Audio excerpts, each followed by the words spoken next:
अस्सलाम वालेकुम दोस्तों, मैं मोहम्मद मुस्तफ़ा और मेरे साथ आज आए हैं हमारे अजय राय भाई।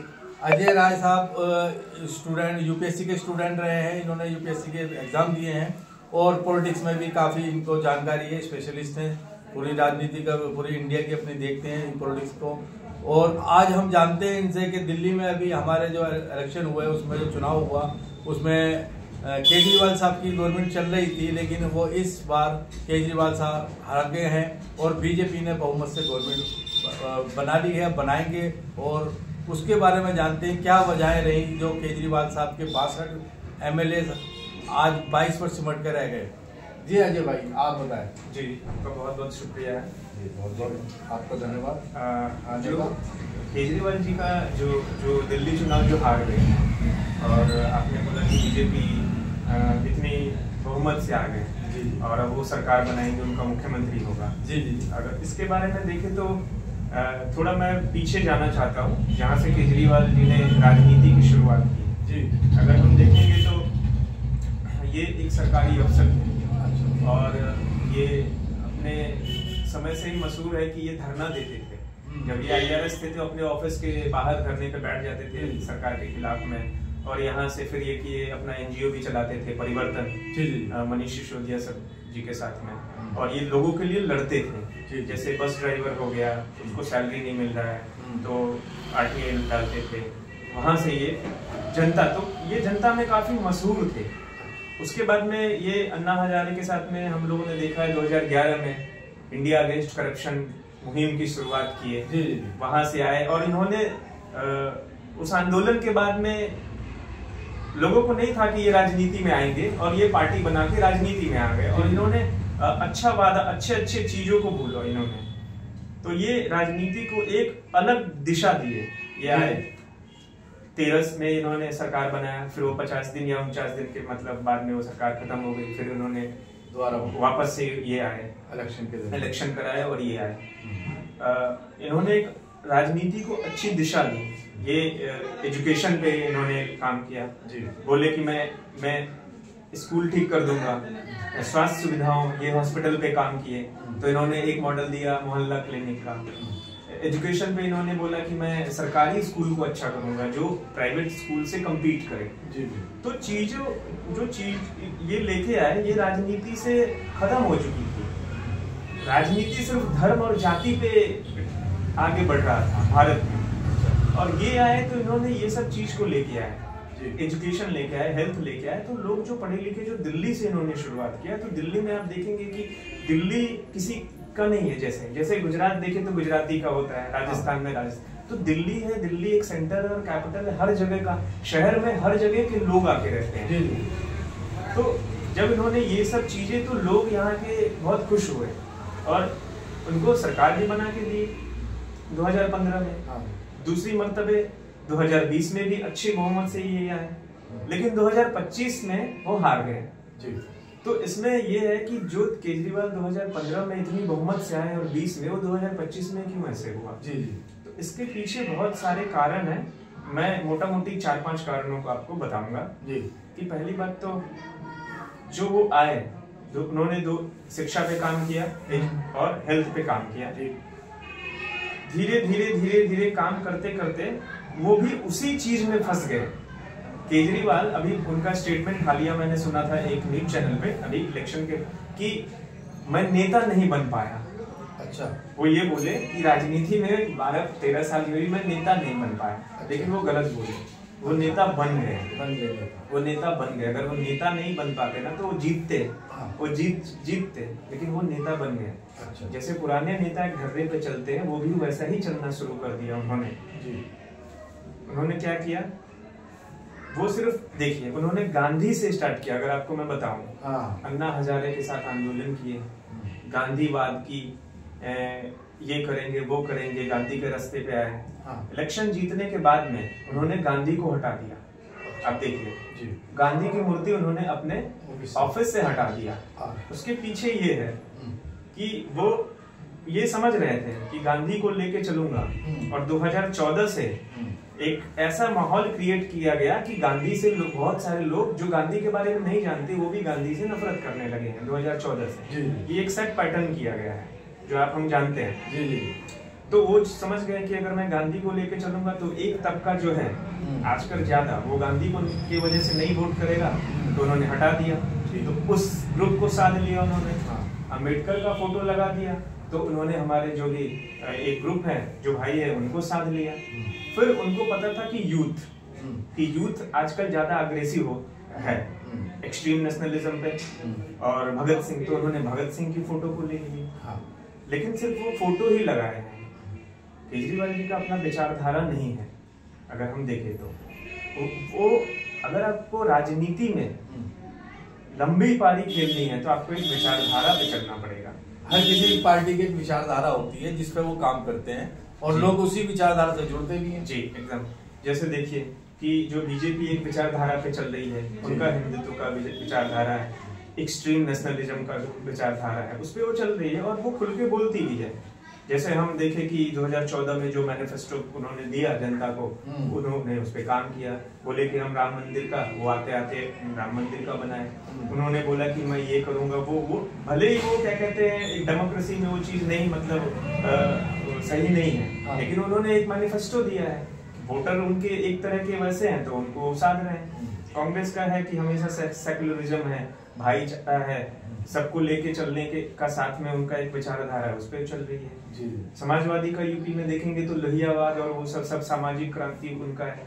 लेकिन केजरीवाल ये बताने में नहीं, मतलब ये नहीं बता पाए 12 साल की राजनीति के बाद से भी कि उनकी विचारधारा क्या है। आप चल रहे हैं अम्बेडकर को लेके, आप चल रहे हैं भगत सिंह को लेके, लेकिन आप जाते हैं बजरंगबली के मंदिर में, तो मंदिर जाने में कोई वो नहीं है, मैं भी जाता हूँ, वो भी जाइए, लेकिन आप फिर वही कर रहे हैं जो आप बोले। जी, जो बीजेपी कर रही है। तो एक तो बड़ा भाई तो वो कर ही रहा है, तो जो और वो उसमें करने में वो माहिर है, तो आप उसको ज्यादा दिन तक नहीं कर सकते। ठीक, आप चल रहे हैं जैसे अम्बेडकर जी को लेकर के और आप जा रहे हैं बजरंगबली कर रहे हैं, तो दोनों चीज आप देखिए कि दोनों विचारधारा अलग है। अम्बेडकर को करने वाले जो हैं वो देख रहे हैं कि केजरीवाल साहब क्या किए हैं और क्या कर रहे हैं, तो ये चीज है। तो ये इसमें ये दोनों को वो मैनेज, मतलब है ना, ये दोनों को वो साध नहीं पाए, ये चीज हुई। उसके बाद अगर हम देखें तो केजरीवाल साहब 2020 के चुनाव के बाद में थोड़ा शिफ्ट हुआ उनके उसमें कि वो जनता दरबार लगाते थे। पहले शुरू में उन्होंने जनता दरबार लगाई। जी, आप देखे होंगे। तो 2020 के बाद में जैसे उन्होंने बोला कि कोरोना के बाद में, कोरोना के लिए उन्होंने जनता दरबार बंद कर दिया। ठीक है, कोरोना तो खत्म हो गया 2021-22 से, तो हम देख रहे हैं कि 22, 23, 24 3 साल उनके पास था, वो फिर से जनता दरबार को लगा सकते थे। और जरूरत भी है, जनता दरबार हर कोई लगाता है, मुख्यमंत्री। जी, आप देखिए कि योगी जी अपने जनता दरबार लगवाते हैं, जबकि बड़ा स्टेट है उनका, तो सारे काम है उनके ऊपर। जी, जनता दरबार फिर भी उन्होंने फिर से भी जनता दरबार वो अभी तक वो लगाते रहे। तो कोविड आने के बाद में वो रिटर्न उनको चालू करना चाहिए। तो कहीं ना कहीं जनता दरबार उन्होंने नहीं लगाया। तो आप जो बोले कि मैं लोगों के लिए एक्सेसिबल मुख्यमंत्री हूँ, तो वो इनएक्सेसिबल हो गए, लोग अब उन तक पहुंच ही नहीं पाए। दूसरी बात कि वो ये भी बोले कि अब मैं धरना नहीं दूंगा। जिस चीज से वो आए पॉलिटिक्स में, उसी को खत्म कर दिया, वही रास्ता बंद कर दिया। जी, वो बोले कि अब मैं धरना नहीं दूंगा। अच्छा, आप धरना, आपका तो एक वो यूनिक चीज था। आप अपने, मैंने जहाँ तक मैंने देखा कि वो अपने सरकार में भी, मुख्यमंत्री रहते हुए भी वो धरना पे बैठे थे, वो बैठे हैं। तो इससे एक तो ये हो गया, तो धीरे धीरे वो पीछे चल मतलब वो लोगों की नजर से वो जाने लगे। तो ये क्या सोचे कि मैं 200 यूनिट बिजली फ्री दे रहा हूँ, महिलाओं को बस में टिकट दे देता हूँ, और क्या कह रहे हैं ये पानी फ्री कर दिया है, तो इससे वो हो जाएगा। तो ये चीजें, मतलब ये इसको चालू पॉलिटिक्स हम कह सकते हैं। अच्छा, या इससे आप दूर तक नहीं जाएंगे, लंबी लड़ाई नहीं लड़ सकते इससे, क्योंकि इस चीज पे आप ये करने लगेंगे, दूसरी पार्टी आ जाएगी। आप अगर 200 यूनिट फ्री दे रहे हैं तो कोई 400 यूनिट जैसे बीजेपी ने 300 इन्होंने 300 कहा, ये बोले थे 1000 महीना का इन्होंने पंजाब में वादा किया है, और यहाँ भी बोले तो बीजेपी अब 2500 का वादा कर रही है। तो ये चीजें होना, ये दूसरे भी कर सकते हैं इस चीज को। लेकिन विचारधारा जो होती है, तो विचारधारा तो सबकी अपनी अपनी होती है, इनकी कोई विचारधारा ही नहीं है। इनकी विचारधारा ही नहीं है। ये एक था इनका विचारधारा का, ये था।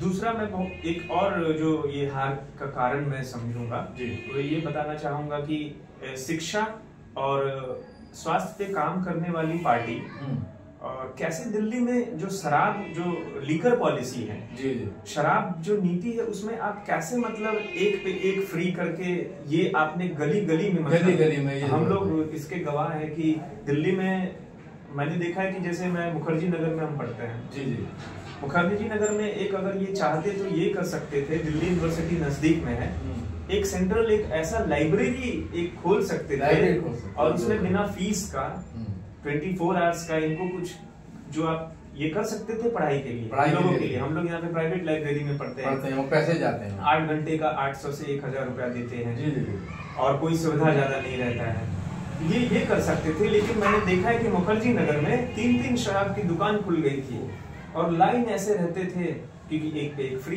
मिल रहा है। तो केजरीवाल जी इस डेंट को कैसे साफ करेंगे? और इन पे इल्जाम भी लगा कि कैसे जेल भी गए, मनीष सिसोदिया जो शिक्षा मंत्री थे वो जेल गए, उसके बाद में ये गए केजरीवाल गए।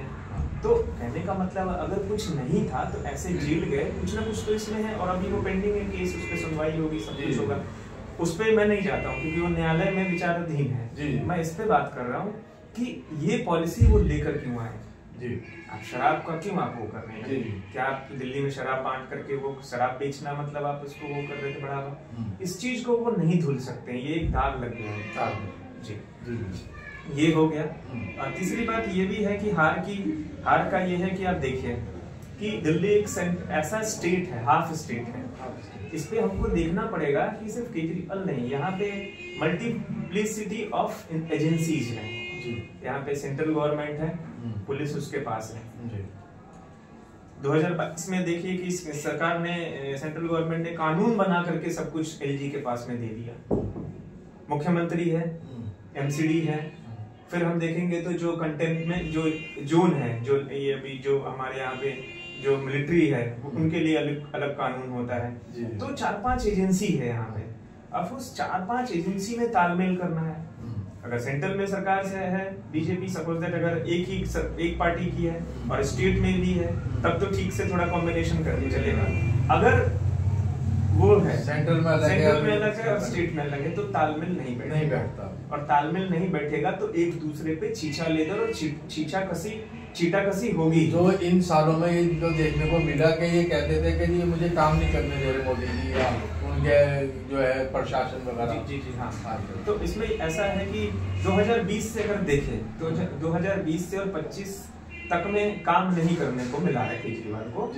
इसको हम बोल सकते हैं क्योंकि वो इनके मंत्री और नेता जेल में ही वो आने जा रहे हैं। 20 से आप 2 साल तो कोविड का निकाल दीजिए, 20 पूरा और 21। उसके बाद से 3 साल जो बचा है, 3 साल में यही खेल था कि काम नहीं करने को मिल रहा है। उसके बाद में ये सब चीज है। दूसरी बात ये भी है इनके हार का एक कि हम इसका म्युनिसिपैलिटी का लेते हैं, कॉर्पोरेशन का जो एमसीडी का। एमसीडी ये 2022 में जीत गए। उसके पहले एमसीडी में बीजेपी थी। अब एमसीडी में जब जीत गई तो केजरीवाल साहब आ गए। अब गली के नाले मतलब उस तक पार्टी आ गई कि गली का रखरखाव कौन करेगा, हमारे नाले बह रहे हैं, छोटी छोटी सड़कें जो है स्ट्रीट की, ये सब। तो इसमें पहले तक तो नहीं थे, तो इन पे नहीं ज्यादा इल्जाम लगता था। ये स्टेट मतलब ये मुख्यमंत्री विधानसभा तक थे। अब जब ये यहाँ भी आ गए तो अब लोग पूरा नहीं एनालिसिस करेंगे कि 15 साल से बीजेपी थी, कड़ा धरा उनका है। तो हम 2 साल में जो आ गए हैं आम आदमी, तो उस पर हम ठीकरा नहीं फोड़ सकते। सही बात। तो ये बहुत कम लोग जानेंगे जो पूरा, तो वो समझेंगे कि नहीं ये बीजेपी का 15 साल से करा धरा है, तो 2 साल या 1 साल में नहीं साफ। 15 साल बीजेपी रही है एमसीडी में जी, तो वो उसके जो गड्ढे हैं वो इतने होंगे कि इनके जो है भर नहीं पाएंगे। 2 साल में नहीं होगा, तो बुराई तो आई गई फिर भी। तो वो जो पूरा जो 15 साल का गट्ठर था एमसीडी का, वो इनके माथे पे आ गया। और ये भी एक कारण मैं बोल सकता हूँ। यमुना का भी एक मुद्दा रहा, यमुना साफ नहीं करा सर ऐसा है कि देखिए यमुना साफ का ये है कि राजनीति में एक्सट्रीम स्टेटमेंट देने नहीं चाहिए। और एक्सट्रीम स्टेटमेंट को देने में केजरीवाल साहब माहिर हैं, इनको बचना चाहिए। हम लोग आपस में भी अगर घर में भी बात करते हैं तो बोलते हैं कि बड़े अल्फाज, बड़े बोल नहीं बोलने चाहिए। जैसे इन्होंने यमुना सफाई का तो बोल दिया वहां पे मीडिया के सामने, लेकिन ये प्रशासक थे, ये IRS रह चुके हैं, ये प्रशासक थे, ये तो समझते कि यमुना अगर वो दिल्ली के एरिया का भी साफ कर देते हैं तो यमुना तो कोई दिल्ली से नहीं बह रही, वो पीछे से आ रही, हरियाणा से आ रही, पीछे से अगर गंदगी आएगी तो ऐसे ही चलेगा। तो ये एक मिल बैठ करके बात करके होगा। यमुना बीजेपी साफ जो आ गई है तो पाकिस्तान में बीजेपी भी साफ नहीं कर पाएगी, उसको और भी स्टेट से बात करना पड़ेगा, जो अगल बगल के राज्य हैं उनसे बात करके एक कॉमन मिनिमम प्रोग्राम बना के फिर यमुना साफ कर सकते हैं जी। आप गंगा का देख सकते हैं, राजीव गांधी लाए थे गंगा का साफ करने का, और अभी तक मोदी जी भी ला रहे हैं, मनमोहन सिंह भी लाए थे प्लान। तो ऐसे ही यमुना तो आज तक नहीं साफ हुई है, गंगा भी नहीं हुई, यमुना भी नहीं हुई है। तो ये है ये पॉल्यूशन का भी था मामला। हाँ सर, पॉल्यूशन का था। तो पॉल्यूशन का सर देखिए, पॉल्यूशन का ऐसा नहीं कि कोई सरकार आएगी तो मिरेकल कर देगी ओवरनाइट कि रात में हम सोए और सुबह जाके तो पूरी दिल्ली साफ हो गई है। इसमें भी वही मैं बोलूंगा कि इसमें भी हम जो हमारे एडजेसेंट जो स्टेट है दिल्ली के, जो राज्य, पंजाब हो गया, हरियाणा हो गया, इस सब से सब करके होगा। इसमें भी जो अली के मुद्दे पंजाब से होते हैं तो भी किसानों की भी कुछ समस्याएं हैं, उस पर आप गौर फरमाइए, उस पर देखिए कि क्या होगा, तब जाके उसके बाद से दिल्ली में हमेशा काम होते रहता है, जो कंस्ट्रक्शन वर्क होते रहता है, तो उससे भी पोल्यूशन होता है। तो जैसे जैसे पोल्यूशन जैसे जैसे देखिए कि एक तो शहर में भीड़ बढ़ेगी, तो भीड़ बढ़ रही है तो शहर पे एकदम दबाव पड़ रहा है, तो चीजें ये ओवरनाइट नहीं, ये होते ही रहेगा। इसके लिए एक बहुत अच्छी प्लानिंग की जरूरत है, अच्छी प्लानिंग की बड़े लेवल की, कि दिल्ली अब नहीं बाहर सह रही है, अब दूसरे स्टेट में दूसरे जिस राज्य से, ये तो बहुत बड़ा मुद्दा है कि जिस राज्यों से दिल्ली में माइग्रेशन हो रहा है वो राज्य क्या कर रही है, अपने यहाँ क्यों नहीं अच्छी मतलब चीजों को सही कर रही है, क्यों नहीं रोजगार दे रहे, तो यहाँ आना पड़ रहा है। हम मना भी नहीं कर रहे हैं कि दिल्ली में नहीं आना चाहिए, ऐसा नहीं है, मतलब मजबूरी में कहीं भी जा सकते हैं, लेकिन इस चीज को हम वैसे एड्रेस कर सकते हैं। तो एक पोल्यूशन का मैं नहीं चाहता कि पोल्यूशन पे ये वोटिंग का ऐसा मैं नहीं शिफ्टिंग देख सकता हूँ। मैं एक और इसमें और भी मैं 3-4 चीज आपको गिना चुका हूँ, एक चीज और बोलना चाहूंगा कि वैसे राजनीति में ये प्रचलन में है कि केजरीवाल जी थोड़ा घमंड में भी आ गए थे। अच्छा। इसको मैं अभिमान बोलूंगा। तो एक कहावत है कि जिसको भी अभिमान हो जाए वो एक बार चुनाव लड़ ले। अच्छा, ये कहावत है जी। अपनी प्रसिद्धि का, अगर आपकी प्रसिद्धि को आपको गुमान हो रहा है तो एक बार चुनाव लड़ पता चल जाएगा कि आप कितने दूध का दूध पानी का पानी, आप कितने फेमस है। ये सर ये भी मतलब इनको मैंने देखा घमंड में थोड़ा कि वैसे तो राजनीति में सब बोलते ही है। हमने देखा कि लोकसभा में प्रधानमंत्री भी बोल दिए कि मैं जो हूँ वो मैं भगवान का वो हूँ, मैं तो बायोलॉजिकल हूँ ही नहीं। बाद में उन्होंने बोला, फिर अभी एक पॉडकास्ट में उन्होंने बोला कि नहीं इंसान, मैं भी इंसान हूँ, गलती मुझसे भी है। तो ऐसे ही केजरीवाल साहब भी बोले थे कि मोदी जी तो अब अगले जन्म में ही दिल्ली जीत सकते हैं, इस जन्म में नहीं जीत सकते हैं। बहुत बड़ी बात कह दी उन्होंने। हाँ, तो इस सब से बचना चाहिए क्योंकि आप एक पढ़े लिखे अच्छे, आप वैसे चुटभैया नेता नहीं है कि आप मुंह में पान लेके और कुछ भी बोल रहे हैं चाय की दुकान पे, नहीं है। आप IITian थे, रमन मैग्सेसे अवार्ड मिला था, आप IRS थे, आप मतलब आप आंदोलन करके आए, आपने चीजों को सही करने के लिए आप आए थे, लेकिन आप चीजों को फिर वहीं आपकी गाड़ी का भी आपने स्ट्रेइंग वहीं पे मोड़ दिया अपनी गाड़ी को। तो ये एक चीज हो गया। और कुछ इनके साथी भी थे, जो साथी भी टूट गए। पहले इनकी बहुत अच्छी टीम थी। हाँ, इस पे ये कहना चाहेंगे सर कि जो इन्होंने पार्टी बनाते ही जो पार्टी जो बनाए, जो साथ में थे, वो लोग विचारधारा के लोग थे। अगर उनको सहेज के आज रखते तो आज आम आदमी पार्टी का ये जो हम गति देख रहे हैं, दुर्दशा, वो नहीं। जो आम आदमी पार्टी जिस चीज के लिए आई थी, वो मैं 100% नहीं बोलूंगा कि 15 साल 12 साल में, लेकिन 50% 60% अचीव कर जाती। अगर जैसे हम प्रोफेसर योगेंद्र यादव की बात करते हैं, या जैसे जो बड़े लॉयर थे, प्रशांत भूषण थे, ये थे, और जो कुमार विश्वास जो थे, उनके दोस्त थे वो, जैसे हम जानते हैं कि सुनने को मिलता है कि वो लोग बहुत पुराने दोस्त थे, ये सब थे। तो ये लोग रहते तो कहीं न कहीं पार्टी इंटैक्ट रहती। मतलब ये लोग एक विचारधारा से हैं, और विचारधारा के लोग पार्टी में जरूरत है, क्योंकि बिना विचारधारा के लोग रहेंगे तो उसको कभी भी ED CBI या कहीं का भी डर दिखा के वो अपने पास बुला लेंगे। विचारधारा के लोग होते हैं वो टिके रहते हैं, परिस्थिति विषम परिस्थिति में वो अपनी चीजों से हटते नहीं। एक चीज है कि इन्होंने आते ही ऑटोक्रेटिक हो गए कि नहीं, केजरीवाल पार्टी का अध्यक्ष भी रहेगा, केजरीवाल मुख्यमंत्री भी रहेगा, फोटो भी केजरीवाल का ही लगेगा। तो एक तरीके से ये सब चीजें करके इन्होंने अपने ही पैर पे कुल्हाड़ी मारी। ठीक। अच्छा, इसके फिर इसमें कांग्रेस को क्या देखते हैं आप ऐसे हालात में जो इस टाइम ये चल रहा है दिल्ली में? तो कांग्रेस को लिए क्या खुशखबरी है? लोग बात सुना, क्या लोग खुश हैं कांग्रेसी तो इस हालात से? आप क्या देखते हैं? नहीं, कांग्रेस जैसे कांग्रेस खुश है, उसके इसके भी दो चीज देखिए। कांग्रेस खुश है वो इसलिए कि कांग्रेस के जो भी कार्यक्रम भी देख रहा हूँ और सुनने को मिल रहा है कि कांग्रेस ने बदला ले लिया है। वो बोल रहा है कि कांग्रेस ने जो कि आम आदमी पार्टी ने कांग्रेस के लिए जो खिलाफ काम किया था गुजरात में, कोई भी जनाधार नहीं था, जाके लड़ रही है, और गोवा में और एक हरियाणा में। हाँ, तो ये तीन जगह का बोल रहे हैं कांग्रेसी कि हमने बदला ले लिया। ये तो रहा कि हंसी मजाक का बात। अब है कि कांग्रेस के लिए सीरियसली ये है कि कांग्रेस को ये देखना चाहिए कि कांग्रेस कैसे और रिवाइव कर सकती है। अगर हम देखें कि 2022 से जब से राहुल गांधी जी ने पदयात्रा किया और वो बहुत सीरियस होके आए, और अभी जब से वो LOP बने हैं और लोकसभा चुनाव में जो सफलता मिली है, कांग्रेस को एक अच्छी डायरेक्शन पे राहुल गांधी जी ले जा रहे हैं। तो आने वाले वक्त में हम कह सकते हैं कि कांग्रेस अच्छा कर सकती है। और कांग्रेस को एक और चीज है जो मैं कहना चाहूंगा कि कांग्रेस अपने जो उसका कैडर है, जैसे राहुल गांधी जी का भी मैं सुन रहा था कुछ दिनों पहले कि वो बोले कि मैं अपने पुराने कैडर जो 80s के पहले के टाइम पे उनका कैडर था, अच्छा, वो कैडर पे वो काम कर रहे हैं। अच्छा। तो उस कैडर पे वो काम करे और जो संविधान का जो मुद्दा लेके चल रहा है वो बहुत ही मुफीद, बहुत ही वो है, क्योंकि जो कितना भी कुछ हो जाए कि अगर हम दोनों लोग दूसरे धर्म से हैं, कितना भी कुछ हो जाए, अगर कुछ भी, तो हम कानून की तरफ भागेंगे दोनों लोग।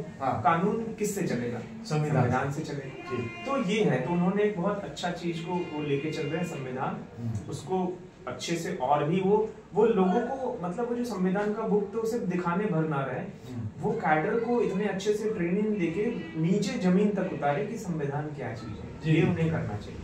ये मैं कहूँगा। और आने वाले टाइम में कांग्रेस रिवाइव हो सकती है। दिल्ली में तो अच्छी रहे कि भाई अब कम से कम वोट परसेंटेज बढ़ा है। ये बहुत अच्छी बात है। और अब थोड़ा सा बीजेपी के बारे में बता दीजिए, अब उनके लिए चुनौती होंगी, गवर्नमेंट बनाएंगे, अब कैसे चलाएंगे? जी, बीजेपी के लिए ये है कि अब तो नाच गाना वो सब तो हो गया, 2-3-4 दिन में मुझे लगता है कि शपथ ग्रहण भी हो जाएगा। मुख्यमंत्री का भी चेहरा तो अभी उन्होंने नहीं बनाया है, लेकिन वो बता देंगे, आ जाएगा 1-2 दिन। फिर सेंटर में भी हो गया, डबल इंजन की सरकार दिल्ली में भी देखने को मिलेगा कि स्टेट में यहाँ उनका मुख्यमंत्री और सेंटर में प्रधानमंत्री बैठे, और LG भी अब उनका ही रहेगा, तो तीनों तो अब उनका ही है। तो दिल्ली में भी जो मुद्दा उन्होंने वायदा किया है, फ्री बीज तो भी बोलते थे, जब केजरीवाल जी ने शुरू किया था तो बोलते थे इनके सांसद लोग कि फ्री बीज है, अब तो फ्री बीज का वादा करके वो भी आ गए। तो फ्री जो ये वादा किया है वो वादा वो अपना पूरा करें। और जो वो और एक वो भी जो स्कूल जो केजरीवाल ने केजरीवाल साहब ने एक जो सेट पैटर्न किया है कि स्कूल को ये कर दिया, कम्पीट करते हैं प्राइवेट से, जी, तो उसको उस पे ही, और वो उनको बंद ना करे, ये ना करे, वो उसको और उनसे अच्छा लेकर के दिखाए, और 2 साल में फिर जनता तक वो रिपोर्ट कार्ड लेके जाए कि हमने देखो कि इससे अगर सरकार हमने छीना, मतलब हम इसको हरवा के आए, तो हम क्या कहते हैं ये सब हम कर रहे हैं। ये है चुनौती है कि जो कि वो डिलीवर, वो 15 लाख परेशानी भी नहीं होगी इनको, तो क्यों है, इनके सब कुछ जो इनका है सेंट्रल में भी है, सब कुछ है। दूसरी बात है कि सिर्फ इतना ही ना, वो फिर ऐसा ना हो जाए कि ये सिर्फ 15 लाख जैसे रुपए के जैसा वादा रह जाए कि नहीं 15 लाख जो बोले थे और अभी तक आया नहीं, तो ऐसे ही बोलते कि नहीं दिल्ली का भी ये वायदा है, ये ना करें, ये तो फिर से 5 साल जाने में फिर वो नहीं, आगे बहुत सारे इलेक्शन है अभी, तो ये भी है, वो जो किए हैं और डिलीवर करें, ठीक, ये चीज है। और एक मैं अपने तरफ से एक और चीज मैं ऐड करना चाहता हूँ केजरीवाल जी साहब के लिए, जी, आम आदमी पार्टी के लिए, कि अभी उनके लिए ये है कि अपनी वो हार का समीक्षा करें, कि वो इतना वो अच्छा करने आए और अच्छा करते करते वो कहाँ पहुंच गए, कहाँ भटक गए वो देखे, क्योंकि उन्होंने बहुत अच्छी राजनीति के लिए वो आए थे और उन्होंने दिशा दिखाया, लेकिन वो दिशा दिखाने वाला क्यों भटक गया, इस पे मंथन करें। लोगों को, अच्छे लोगों को क्यों निकाल दिया, वो मंथन करें। दूसरी बात, उनपे ये भी अभी तलवार लटकी रहेगी कि पंजाब की सरकार, पंजाब की सरकार को भी तोड़ने का कोशिश किया जाएगा। फिर यहाँ के उनके 22 MLA को भी खरीद फरोख्त जो हम जानते हैं पीछे आगे से, जो कि ये बोलने में कोई गुरेज नहीं, क्योंकि होते आ रहा है, महाराष्ट्र में हमने देखा है। और ये तो ये भी किया जाएगा, तो अपने MLA को इंटैक्ट रखे और केजरीवाल अपने पुराने रोल में आए। अच्छा, पुराने रोल से मेरा मतलब है कि वो धरना प्रदर्शन वो आए रोड पे। ऐसा नहीं कि MLA हार गए तो इसमें कुछ वो नहीं है, बहुत सारे लोग हार गए हैं, बाद में वो जीते भी हैं, तो वो हार गए हैं, लेकिन वो आम आदमी पार्टी के कन्वेनर है, वो नेता है, तो वो क्या करे, दिल्ली में टाइम दे। ऐसा नहीं कि वो जाके फिर से वो हरियाणा में क्या कहते हैं वो पंजाब में चले जाए, पंजाब में जाके वहाँ टाइम दे रहे हैं, तो वो खत्म हो जाएंगे। वो दिल्ली में रहे, अपने 22 MLA को पूरा उनको संभाले, उनको गाइड करे कि कैसे लोग विधानसभा में मुद्दा उठाना है, एक आक्रामक विपक्ष की क्या कहते हैं भूमिका निभाए, जो वायदे बीजेपी ने करवाए वो वायदे को क्या कहते हैं पूरा करवाए, वो देखे कि रोड पे वो पूरा कर रहे हैं कि नहीं, जमीन पे, ये सब करें। और एक और मैं कहूंगा लास्ट कि एक विचारधारा जरूर बनानी पड़ेगी। विचारधारा बनाइए कि आपकी जो आम आदमी पार्टी है इसकी विचारधारा क्या है, आप बताइए लोगों की कि आपकी विचारधारा क्या है। ठीक। देखिए माशाल्लाह बहुत अच्छी बातें बताई भाई ने हमारी, और अब आगे देखते हैं कि अब 5 साल गवर्नमेंट बीजेपी की कैसे चलती है, फिर दूसरी बातों पे, दूसरे मुद्दों पर इंशाल्लाह दोबारा मिलेंगे हम। सलाम अलैकुम। शुक्रिया।